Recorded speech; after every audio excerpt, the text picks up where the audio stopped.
ভয় লাগে যখন। क्या बंद हो? तुमको पकड़ेगा हम क्या?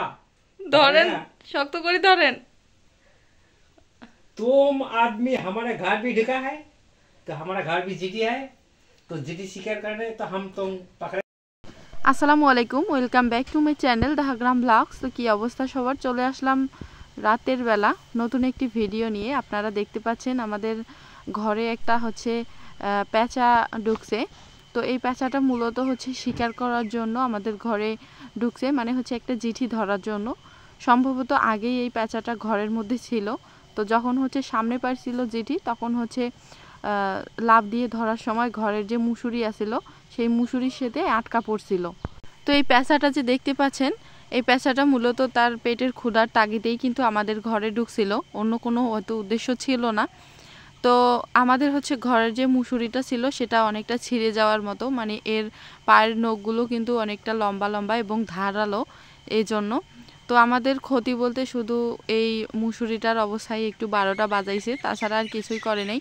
তো অতটা চান্স পায় নাই। আর আপনারা দেখেন এতটুকু একটু প্রাণী কী বা ক্ষতি করবে, তাই না? এটা হচ্ছে আসলে মানুষের ভুল ধারণা যে রাতের মধ্যে এগুলো হচ্ছে পাখি ঘরে ঢুকলে নাকি অশুভ হয় বা এটা হয় সেটা হয়। এগুলো আসলে কুসংস্কার। বিশেষ করে গ্রামের মানুষ এগুলোকে বেশি ভয় করে এবং এগুলো মানায় নিয়ে এখনও চলে। যেমন হচ্ছে তারা আরও অনেক ধারণা পুষে রাখে, যেমন রাতের মধ্যে নাকি বিড়াল ডাকলে বা কুকুর ডাকলে সেটা অশুভ হয়, বা এই যে প্যাঁচা, এগুলো নাকি ঘরের মধ্যে আসলে বিপদের লক্ষণ বা ভালো লক্ষণ নয়, এই জন্য আর কি। তো আপনারা যারা অনেকে এই মানে কুসংস্কারগুলো নিয়ে থাকেন, তারা প্লিজ একটু মানে এগুলো এড়ানোর চেষ্টা করবেন। এটা আসলে ঠিক না, এটা হচ্ছে আল্লাহ বিরুদ্ধ কাজ। তো আল্লাহর উপর ভরসা করলে কিছুই নয়। তো এই যে প্যাঁচাটা দেখতে পাচ্ছেন, চোখলা মানে হচ্ছে চোখ দুটো এত ধারালো এবং নখ, তারপর হচ্ছে ঠোঁট খুবই মানে সংকীর্ণ, দেখেন মানে চোখগুলো এতটাই রাগী আর ধারালো, একবারও পলক ফেলছে না, মানে দেখে একটা ভয়ের ব্যাপার আছে, ভয় লাগতেছে আর কি, জাস্ট এইটুকুই। তো এই প্যাঁচাটা কিন্তু আমরা ছেড়ে দেব, এটা কিন্তু ধরে রাখার জন্য না। তো আমার আব্বা হচ্ছে একটু বেশি সাহসী, এই জন্য প্যাঁচাটাকে ধরছে, আর অন্য কেউ হলে তো ধরতো না। দেখেন চোখের মানে চোখগুলা যে রাগী, জাস্ট এটাই শুধু। তো এখন বাজে রাত 11:30, আর এই সময় এই পাখিটা আমাদের ঘরে ঢুকছিল।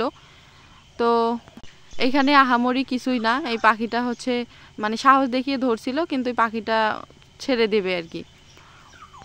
মানে আপনারা দেখেন যে এতটুকু একটা ছোট প্রাণী মানুষের কী বা ক্ষতি করতে পারে। তবে হ্যাঁ, সাবধানতা অবলম্বন করা উচিত সব সময়। এই যে দেখেন মানে চোখগুলো এবং ঠোঁট নখ এতটাই মানে ধারালো যে মানে মানুষকে অ্যাটাক করলে কিন্তু একটা ক্ষতি হয়ে যেতে পারে। যেমন হচ্ছে আমার আব্বা যখন ধরছিল, তখন যদি মানে কোনো কারণে এই প্যাঁচাটা চোখের মধ্যে বা কোনো হাতের মধ্যে বা গালের মধ্যে আছড়ে দিত, তাহলে সেটা হচ্ছে একটা বিপদের কারণ। তো সেটাও মানুষের কিন্তু যে ডেকে আনা বিপদ আর কি। সেটা ওদের দোষ দিয়ে বা কুসংস্কারের দোহাই দিলে কিন্তু মানে হবে না বিষয়টা। সকালবেলা দেখেন ঘুম থেকে উঠলাম, আলহামদুলিল্লাহ আপনাদের ভালোবাসায় এবং আল্লাহ তাআলার দোয়ায় বেঁচে আছি, সুস্থ আছি, ভালো আছি এবং আমাদের বাড়িতে সবাই ভালো আছে। দোয়া করবেন, আমিও সবার জন্য দোয়া করি অল টাইম আপনারা সবাই ভালো থাকেন, সুস্থ থাকেন। এবং হচ্ছে দেখেন আমাদের ছাগলের বাচ্চা দুইটা, মানে যে দুইটা নতুন হয়েছে, একটাকে তো বাঁচাতে পারি নাই, এবং যে এই দুইটা বাচ্চা ভালো আছে, সুস্থ আছে, কিন্তু এত সুন্দর খেলতেছে দেখে অনেক ভালো লাগতেছে, তাই আপনাদের সাথে শেয়ার করলাম। ভালো লাগলে অবশ্যই লাইক দেবেন এবং কমেন্ট করে জানাবেন। তো আমি হচ্ছে গত 2 দিন ধরে ভিডিও শেয়ার করতে পারি না আপনাদের সাথে, এই জন্যে আজকে সকালেই মানে ভিডিও করতেছি। তো কেন করি নাই সেটা হচ্ছে মূলত আমার ফোনের একটা প্রবলেম হয়ে গেছে অনেক বড়, মানে আমার হচ্ছে ফোনের কিভাবে জানি না অল ডিলিট হয়ে গেছে, ফোনটা একদম নতুন হয়ে গেছে, রিস্টোর হয়ে গেছিলো আর কি বলা যায়। তো যার কারণে আমি আবার 2 দিন থেকে মানে অনেক চেষ্টা করতেছি রিকভারি করার জন্য, কিন্তু পাচ্ছি না।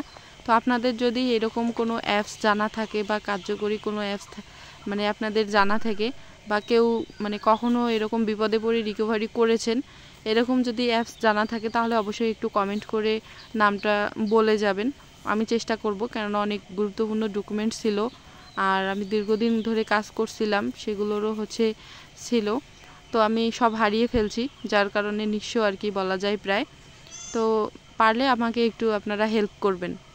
বাচ্চাগুলো বলতে বলতে ওদের মায়ের কাছে চলে আসছে, দেখেন এখন হচ্ছে মানে বাচ্চাগুলো খাচ্ছে কত সুন্দর। তো যারা যারা অলরেডি চ্যানেলটি সাবস্ক্রাইব করে দিয়েছেন তাদেরকে অসংখ্য ধন্যবাদ। যারা এখনও দেন নাই তারা প্লিজ চ্যানেলটি সাবস্ক্রাইব করে দেবেন, এবং মানে হচ্ছে খুব তাড়াতাড়ি আপনাদের সাথে ভালো ভালো ভিডিও শেয়ার করব। কারো কোনো সম্পর্কে জানতে হলে অবশ্যই কমেন্ট করবেন, আমি সেই সম্পর্কে ভিডিও আপনাদের সাথে শেয়ার করার চেষ্টা করব। এবং হচ্ছে দেখেন আমাদের এই ছাগল বাচ্চাগুলো হয়ে গেছে, এই ছাগলগুলোকে আমি এখন কৃমিনাশক খাওয়াবো, কিন্তু বাচ্চাগুলোকে খাওয়াবো না। আপনারা হয়তো ভালোভাবে খেয়াল করলে দেখতে পারবেন যে আমার লাল ছাগলটার চোখে ময়লা বের হয়েছে, এটা কিন্তু কৃমির জন্য।